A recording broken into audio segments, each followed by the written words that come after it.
Olá, seja bem-vindo a mais uma aula onde nós vamos aprender como fazer uma análise comparativa. Então, eu já mencionei que a gente tem que fazer a análise de forma comparativa dos indicadores de desempenho das empresas, os indicadores fundamentalistas. Então, a gente tem que tentar fazer isso comparar com empresas do mesmo setor.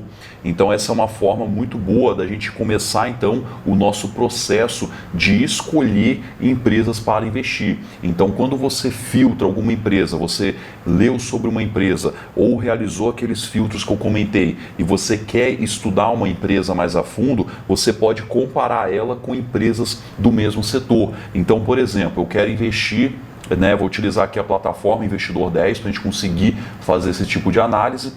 E aí é um bom caminho para a gente já dar o primeiro passo para escolher uma empresa. Na verdade, o segundo passo, o primeiro já foi de várias empresas, a gente já colocar algumas ali para a gente dar uma olhada. Então agora é o segundo passo aí que a gente vai fazer. Depois ainda assim a gente tem lá o terceiro passo, que é ler sobre a empresa através dos relatórios gerenciais, que é tema aí da nossa próxima aula, tá? Mas vamos focar aqui então na nossa parte de comparativo de indicadores fundamentalistas. Como que a gente pode fazer isso? Aqui no site eu posso vir em comparador de ações, ou eu posso até mesmo entrar numa empresa. Então vamos supor que eu queira investir no setor bancário e eu quero escolher ações do Itaú. Eu digitei o ticker aqui, mas se você digitar o nome da empresa aparece também. Opa, você tem que digitar correto, né? Itaú, olha lá, apareceu. Itube 3, ações ordinárias. Então, se você entrar na empresa, você consegue comparar ela, tá? A gente consegue comparar ela com outras empresas. Vamos verificar aqui. Olha lá, o comparador de ações. Então, a gente consegue, já aparece aqui um comparativo, já aparece as principais empresas que têm mais conexão com o próprio YouTube, onde a gente consegue estar verificando uma pequena comparação aqui, tá? No entanto, eu consigo fazer uma comparação detalhada, que é aqui onde eu cliquei, ó, comparação detalhada. E aí eu posso escolher outras empresas. Então, por exemplo, escolher Bradesco. Aí apareceu as duas aqui, ó, eu clico em comparar e elas aparecem aqui, elas aparecem nessa nova tela, tá? Que seria essa tela aqui, ó, do Veja Mais, comparador de ações. Certo? Quando a gente faz isso, a gente já cai aqui e aqui a gente consegue filtrar. Então vamos colocar lá YouTube. Gosto de escolher uma empresa e colocar aqui para comparar, para ela aparecer aqui inicialmente. Beleza? E aí agora eu vou adicionando as outras então. Eu vou adicionar Bradesco, eu vou adicionar Banco do Brasil. Vou adicionar essas três aqui para não ficar muito extenso aí. Tá? Então olha só que legal. Primeira tela que aparece aqui é a comparação da rentabilidade. Então aparece para a gente a comparação da rentabilidade. Eu posso ver nos últimos 2 anos como que foi. Elas estão performando de forma negativa, bastante negativo, na casa ali de 30% a 35%, 28% a 35%. O melhor desempenho está sendo para o Itaú, seguido de Bradesco, seguido de Banco do Brasil. Tá? Nos 5 anos, olha lá, ó. Quem investiu nessas empresas nos últimos 5 anos, elas tiveram uma alta boa, provavelmente até pré-pandemia, isso aí, ó, depois elas caíram bem e aparentam estar caminhando para uma alta aqui, só que bem sutil, com muita calma, muita cautela. Quando a gente olha nos 10 anos, a gente observa aí que todas elas estão positivas, mesmo com essa queda aqui, ó, da pandemia, que caiu muito, mas mesmo assim todas elas estão positivas. Um destaque aí para o Itaú, para o Banco do Brasil com 113%, seguido do Itaú também bem próximo, com 84%, e mais sutil lá o Bradesco com 40%. Então a gente consegue verificar qual foi a rentabilidade, no entanto, rentabilidade passada não é garantia de rentabilidade futura. Então vamos verificar outros indicadores aqui. Evolução da receita, muito bom, a gente pode verificar algo muito interessante aqui nessas empresas. você verifica que as receitas delas, elas meio que se acompanham, ó, de 2013 para 2014 subiu muito, 2015 subiu mais ainda, 2016 ficaram constantes e aqui caiu, ó, veio caindo, ó, 2 anos de queda. Então veja como que as empresas, elas seguem uma certa lógica, né? Elas são muito parecidas ali com o que está acontecendo. Por isso que a gente tem que investir em ativos que não são correlacionados. Imagine que você tem na sua carteira de investimento somente bancos. Acontece qualquer coisa ali, os bancos são afetados e mostra. E aqui a gente está vendo isso. Por mais que são bancos diferentes, do período de 2016 até 2018, todas elas apresentaram redução na receita. Todas elas de 2011 até 2015 apresentaram evolução na receita. Então olha que interessante isso. Tem uma certa correlação, uma correlação muito forte, por sinal. Então por isso que é interessante quando a gente monta uma carteira de investimentos, a gente buscar ativos que não estão correlacionados, né? Ou que tem uma correlação baixa. Porque às vezes algum ativo está caindo, você pode ter um outro que pode estar subindo. E aí você faz esse contrabalanceamento aí na sua carteira de investimentos. Porque se você tem uma exposição a um único setor, vai acontecer exatamente isso, né? Você pode ganhar muito dinheiro, mas também você pode perder muito, né? Você pode ter muita volatilidade na sua carteira de investimentos. Então é muito interessante a gente lembrar da diversificação. Lucro também. E aqui, ó, aqui que é legal, pessoal. Aqui é como se fosse uma batalha de indicadores, ó, comparação dos indicadores. Aqui, essa ferramenta aqui vale ouro também, pessoal. Por quê, ó? Aqui eu consigo, inicialmente, ó, eu já consigo filtrar o que eu quero ver. Muito bom mesmo, tá? E aí, o próprio site ele vai dando uma estrelinha para quem está ganhando.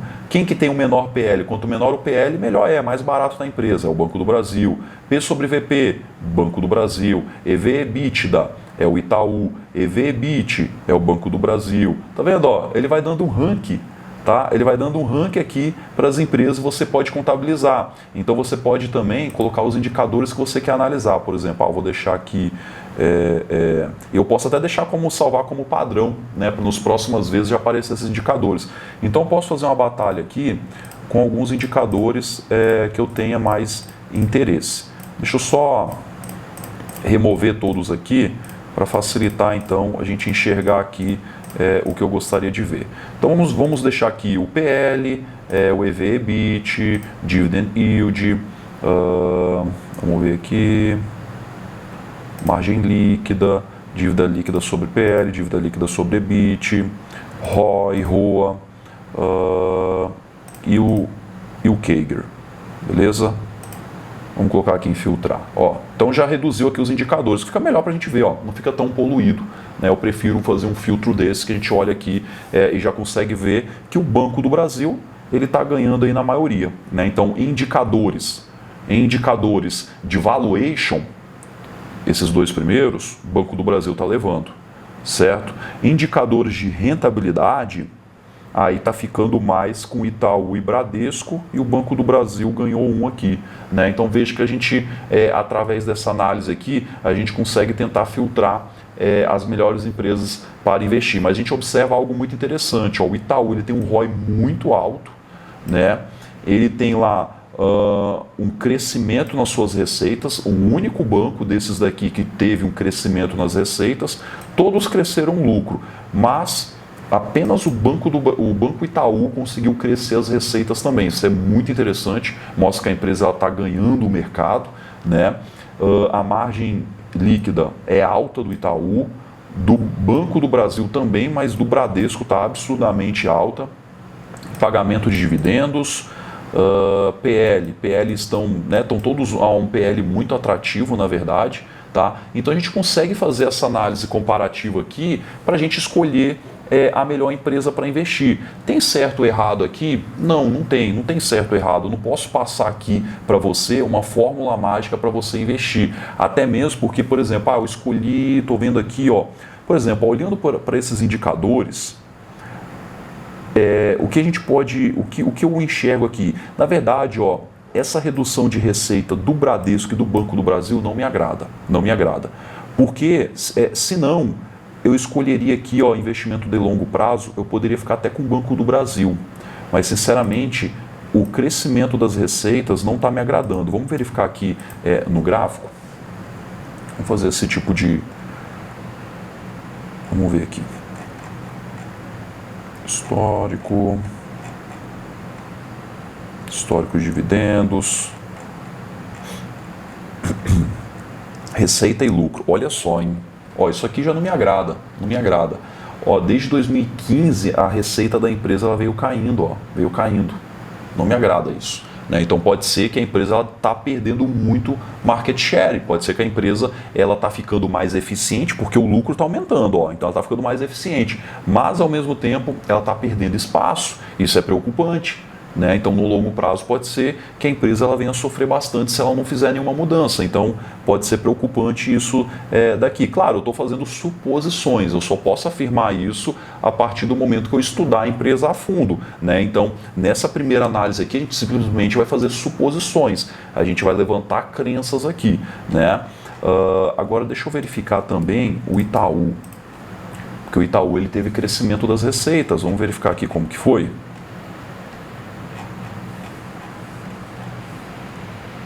Receita e lucro, olha aí que beleza.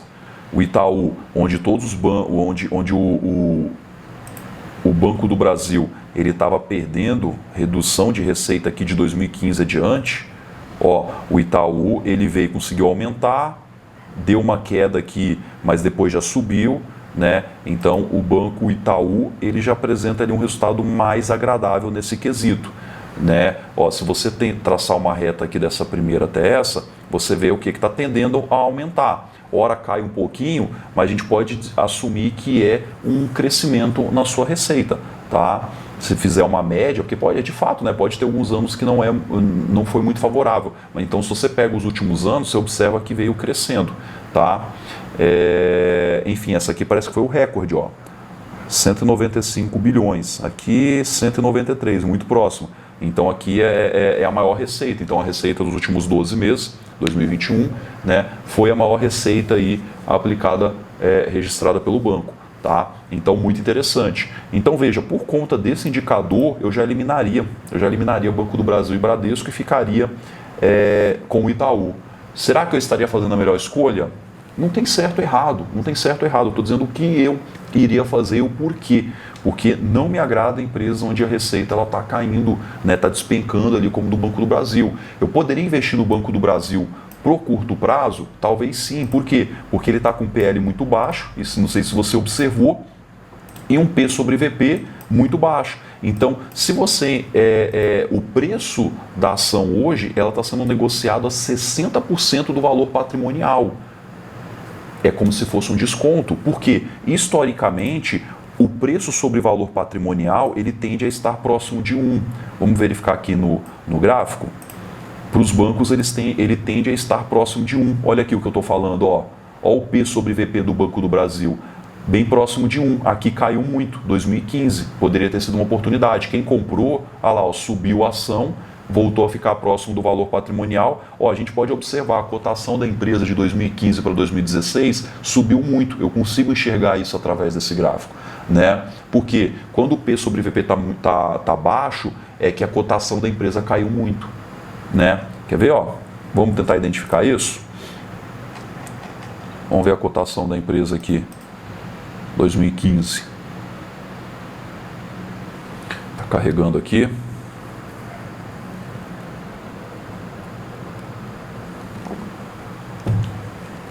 Demorando para carregar. Opa, carregou. Olha lá, ó, 2015 veio caindo, despencou, e o que aconteceu para frente? Olha a subidona aí, ó. Olha a subidona, né? O que aconteceu aqui em 2019, ó, 2019 para 2020 lá na pandemia, buf, caiu muito. Então talvez o P sobre VP também despencou. Vamos ver se a gente consegue enxergar isso. Ó, aqui caiu, subiu. Ó, 2020 lá despencando. E o atual, 0,61. O que eu falei? Eu sou mágico? Sou algum tipo de mago? Não, os números mostram isso, né? Então, muitos investidores, eles olham para o Banco do Brasil, inclusive eu, para aproveitar a oportunidade, tá? Então, eu tenho ações do Banco do Brasil, não porque eu acredito no banco, tá? Mas apenas aproveitando oportunidades. Eu carrego já essa posição desde 2020. Né, desde 2020, ali na pandemia, eu comprei CEMIG com esse mesmo objetivo. CEMIG caiu muito o P sobre VP. Banco do Brasil também, foi as duas empresas que eu comprei pensando em custo-oportunidade. Eu não gosto muito de fazer isso, só em momentos de crises que eu vou fazer isso, por isso que é bom a gente ter um caixa também para poder fazer isso. E CEMIG eu já desfiz da posição com mais de 100% de lucro. Banco do Brasil ainda não. Banco do Brasil ainda estou arrastando porque em algum momento ele vai ajustar para próximo de 1. E aí nesse momento eu não vou querer mais carregar o banco porque eu acredito que tem bancos melhores como o Itaú, que a gente viu aqui, né? Aí sim, o Itaú eu gosto de carregar mais para frente, eu gosto de carregar para o longo prazo, pelo menos hoje essa é a minha concepção. Mas empresas aqui como o Banco do Brasil, eu apenas olho como um custo-oportunidade. Eu estaria investindo na empresa por questão de aproveitar isso. Porque veja, caiu muito, foi um momento bom, quem comprou aqui ganhou muito dinheiro, ajustou aqui próximo de 1, vendeu e pronto. Porque para sair de 0,6 até 1, tem que aumentar ali, basicamente dobrar o preço da ação. Né? Tem que basicamente dobrar, a gente consegue fazer uma continha, mas deve ter que subir aqui uns 70% mais ou menos para voltar próximo de 1. Né? Então é mais pelo custo-oportunidade. Tá? Então, verificando isso, tá? Um parênteses que eu vou fazer aqui, naturalmente eu estou comentando aqui algumas coisas que eu já fiz nos investimentos, algumas ações que eu tenho, algumas que eu já comprei, algumas que eu já vendi, mas que fique claro, nada disso é sugestão de investimento. Não siga, arrisca o que eu estou fazendo. Na verdade, não siga o que eu estou fazendo, nem arrisca, né? Não siga o que eu estou fazendo. Faça o que você se sentir confortável a fazer. Né? Eu só estou comentando aqui o que eu estou fazendo porque às vezes a minha estratégia, o meu pensamento ajuda você a refletir um pouco. Então é importante você pensar, usar as suas crenças, ok? Não faça o que eu estou fazendo, por quê? E se o Banco do Brasil cair mais ainda? Imagine que você comprou a minha ideia e você vai lá e compra ações do Banco do Brasil, acreditando que ela está no P sobre VP baixo e ela deve subir. Será que se ela cair mais, o que você iria fazer? Você iria comprar mais? Iria vender? Né? E quando ela subir 20%, o que você vai fazer? Você vai continuar com ela? Vai vender? Né? Então, eu sei o que eu vou fazer. Agora, será que você saberia? Essa é a questão. Então, por isso que eu digo, não vá por sugestão de pessoas. Pessoa nenhuma, não vai. Tá? Porque você só deve investir em algo que você conhece. Né? E aí, o próximo passo vai ser isso, a gente conhecer mais sobre a empresa, certo? O nosso próximo passo vai ser isso. Então, aprenda a analisar uma empresa, a lembrar por que você está investindo nela, anota isso, tá? Para daqui 1, 2, 3 anos você lembrar, cria um bloco de notas ali, um arquivo no Word e anota, investi no Banco do Brasil porque o P sobre VP estava em 0,61 e eu tenho expectativa de quando atingir 1 eu vou vender. Pronto, anotou. Que aí daqui 5 anos você vai acabar esquecendo disso. E aí você tem um arquivo lá para te lembrar quanto a isso. Tá? Por exemplo, eu estou investindo no Itaú, por que eu estou investindo? Eu verifiquei que o Itaú ele tem um crescimento de receita de 5% e ele tem lá indicadores bons, né? Ele tem um ROI acima de 10%, ele tem uma margem líquida acima de 10%, então foi por isso que eu investi no banco. Beleza, deixa anotado. Que aí isso pode servir no futuro para eu desfazer de uma posição. Estou vendo que o Banco Itaú ele não está mais sendo rentável, o ROI caiu muito, vários indicadores caíram muito, talvez é hora de vender a empresa, ok? Então por isso que é importante a gente ir registrando isso também para ter um histórico ali de anotações e não esquecer o que está sendo feito, né? No Banco do Brasil não foi somente por isso que eu comprei a empresa, eu estudei a empresa, tá? Então eu acredito que o Banco do Brasil não é um banco ruim, não é dos melhores bancos, mas não é um banco ruim, tá? Ele tem uma carteira de crédito muito forte no agronegócio, isso daí o histórico mostra que a inadimplência é muito baixa, então ela consegue ter uma monetização muito alta, então o banco dificilmente irá quebrar, dificilmente irá passar por momentos difíceis financeiramente falando. Então eu acredito que simplesmente aqui foi uma distorção muito alta, muitas pessoas vendendo, investidores estrangeiros, muitas vezes ele vem por fundos de investimento no Brasil e os fundos de investimento acabam colocando empresas com alta liquidez.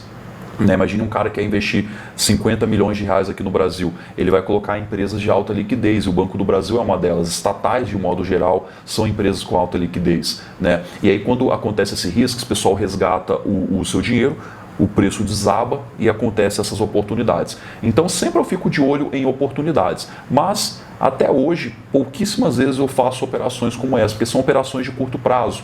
Né? A gente classifica aí como um swing trade. Né? Eu estou carregando aqui, já tem basicamente 2 anos a posição. No caso de CEMIG foi pouquinho menos de 1 ano, deu quase 1 ano. Mas são movimentos a qual eu não gosto de fazer muito. Eu faço isso com uma parcela muito pequena do que eu tenho para investir, porque pode ser que isso dê errado. Né? Eu gosto de investir sempre para o longo prazo, mas aqui a gente entra como princípios de longo prazo também. Por quê? Porque eu estou investindo através do valor. Eu acredito que o valor da empresa é muito maior do que o preço dela. Né? Então, por mais que eu não acredito muito na empresa, é uma empresa mediana, mas o valor que ela tem é muito maior do que o preço dela. Então, é uma oportunidade de compra. Tá? Então, é legal a gente fazer esses tipos de análise. Beleza? Então, partindo aqui da ideia de que, por exemplo, eu investiria no Itaú, gostei do Itaú, comparado aqui com os 3 bancos, então, vou comprar ações do Itaú? Não, ainda não. Ainda não. É interessante a gente fazer mais uma análise aqui que vai ajudar bastante na hora de decidir sobre algum tipo de investimento. Beleza? Só que aí é tema para a nossa próxima aula. Então, um abraço e até mais.